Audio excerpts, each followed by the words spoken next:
అదేమీ మనకి పెద్ద విషయం కాదు కదా రావణ్ భాయ్. మనకున్న ఇన్ఫ్రాస్ట్రక్చర్తో ఈజీగా చేయగలం. కుదరదు గుణ. మనం ఒకవేళ ఆ బ్రిడ్జి కట్టినా దొంగచాటుగా కట్టాలి తప్ప డైరెక్ట్గా మన పేరు మీద బ్రిడ్జి కాంట్రాక్ట్ సంపాదించి కట్టలేం.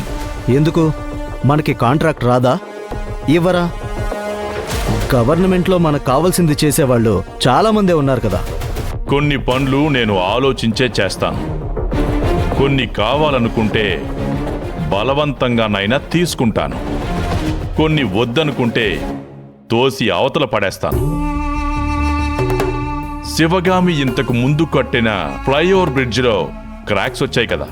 అవును, కానీ ఆ బ్రిడ్జ్ ఇష్యూ క్లియర్ అయిపోయింది కదా. కానీ ఆ ఇష్యూకి బ్రిడ్జిలో పగుళ్ళకి కారణం మనమే అని మనల్ని ఆ శివగామి పబ్లిక్గా ఇరికించింది కదా. అవును, మనం పడగొట్టే వాళ్ళమే కాని నిలబెట్టే వాళ్ళము కాదు అని గవర్నమెంట్ దృష్టిలో పడ్డాక మనకి ఇంకా కాంట్రాక్ట్ ఇస్తారా? నేను అంతవరకు ఆలోచించలేదు రావణ్ భాయ్.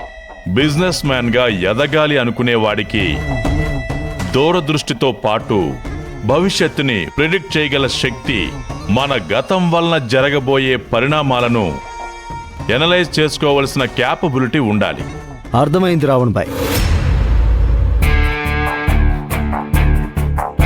వెల్కమ్ మిస్టర్ ప్రసాద్, కూర్చోండి. Thank you sir. స్ట్రైట్ గా పాయింట్ కొద్దాం. కొత్త బ్రిడ్జ్ కాంట్రాక్ట్ మీ కంపెనీకే వచ్చేలా చేస్తాను. కానీ దానికన్నా ముందు మన ఇద్దరి మధ్య ఒక అగ్రిమెంట్ జరగాలి. యాంటోనీ, ఫైల్ తీసుకురా.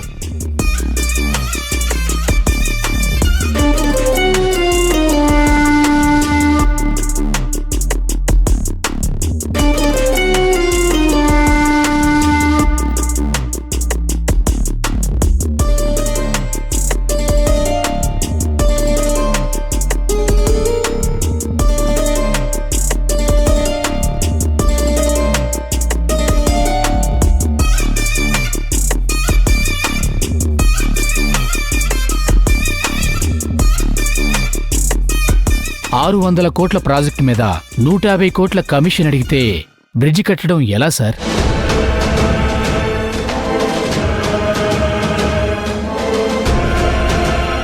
ఇవ్వాల్సిన మామూళ్ళు చాలా ఉంటాయి.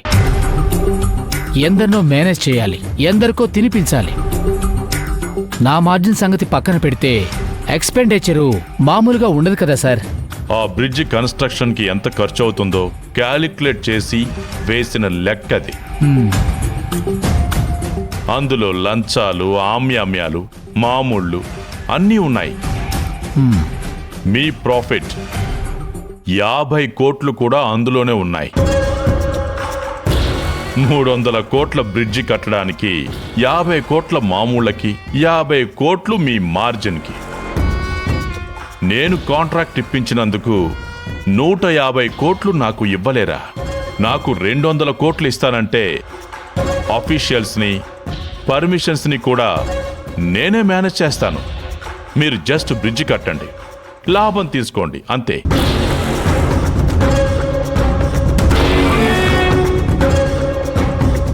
ఏంటి ఆలోచిస్తున్నారు? సార్, ఒక బ్రిడ్జి కడితే 100 ఏళ్లైనా నిలబడాలి. కానీ ఈ బడ్జెట్లో కడితే 50 ఏళ్లు కూడా నిలబడదు. చూడండి, బ్రిడ్జ్ 100 ఏళ్లు ఉండాలంటే, 100 ఏళ్లు నిలబడాలంటే దాని క్వాలిటీ వేరే విధంగా ఉంటుంది. ఈ బడ్జెట్లో 100 ఏళ్లు నిలబడేలా బ్రిడ్జి కట్టడం అయ్యే పని కాదు. కట్టిన బ్రిడ్జి 30-40 ఏళ్లుంటే చాలు. అసలు మీరు గమనిస్తే కొన్ని చోట్ల 10 ఏళ్ల కింద కట్టిన బ్రిడ్జినే కూల్చేసి వేరే రకంగా కడుతున్న సందర్భాలున్నాయి. మీరు చూసే ఉంటారు కదా. 30 ఏళ్ల తర్వాత సిటీ పెరిగిపోయి ఈ బ్రిడ్జ్ పనికి రాకపోవచ్చు, బ్రిడ్జిని కూల్చేస్తారు. అయినా 30 ఏళ్ల తర్వాత ఆ బ్రిడ్జి ఉంటే లేకపోతే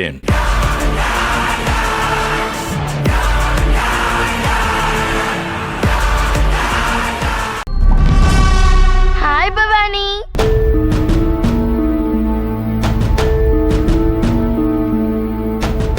హాయ్ భైరవి. ఏంటి డల్గా ఉన్నట్టు కనిపిస్తున్నావు? ఏమైంది? నాకు పొద్దున్నుంచి ఒంట్లో బాగోటం లేదు. జ్వరం వచ్చింది. ఏం తిన్నా వాంతి అయిపోతుంది. సాయంత్రం కొంచెం కోలుకున్నాను. అసలు ఎందుకు జ్వరం వచ్చింది? నిన్న రాత్రి అమ్మ తిట్టింది కదా. చాలా బాధేసింది, దిగులేసింది, జ్వరం వచ్చింది. అమ్మ సాయంత్రం ఆఫీస్ నుండి వచ్చాక నాకు సారీ చెప్పింది. నన్ను దగ్గరికి తీసుకుని భయంగా అమ్మ భోజనం తినిపించింది. అప్పుడే మనసు కుదుట పడింది. జ్వరం దిగులు మొత్తం పోయింది. భలే దానివి భవానీ నువ్వు. అవును, ఈరోజేంటి నిన్ను పిలవకుండానే వచ్చావు?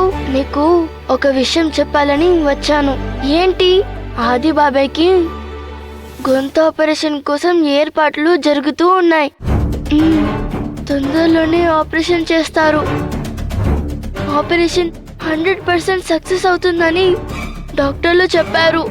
అయ్యో, ఆపరేషన్ సక్సెస్ అయితే మళ్ళీ దుర్మార్గాలు చేయడం మొదలు పెడతారు. ఆది బాబాయ్కి ఆపరేషన్ అయ్యాక మళ్ళీ మాట్లాడడం మొదలు పెడతారు. అయితే మళ్ళీ మంత్రాలు చదవడం మొదలు పెడతారు. మళ్ళీ సమస్యలు సృష్టించడం మొదలు పెడతారు కదా. అవును, నేను అదే ఆలోచిస్తున్నాను. నాకు దాని గురించే భయంగా ఉంది. మరి ఏం చేద్దాం ఇప్పుడు? ఆ డాక్టర్ని ఆపరేషన్ చేయకుండా అడ్డుకోవాలి. ఆ డాక్టర్ కాకపోతే ఇంకో డాక్టర్తో చేయించుకుంటారు కదా. అవును, అదే నిజమే.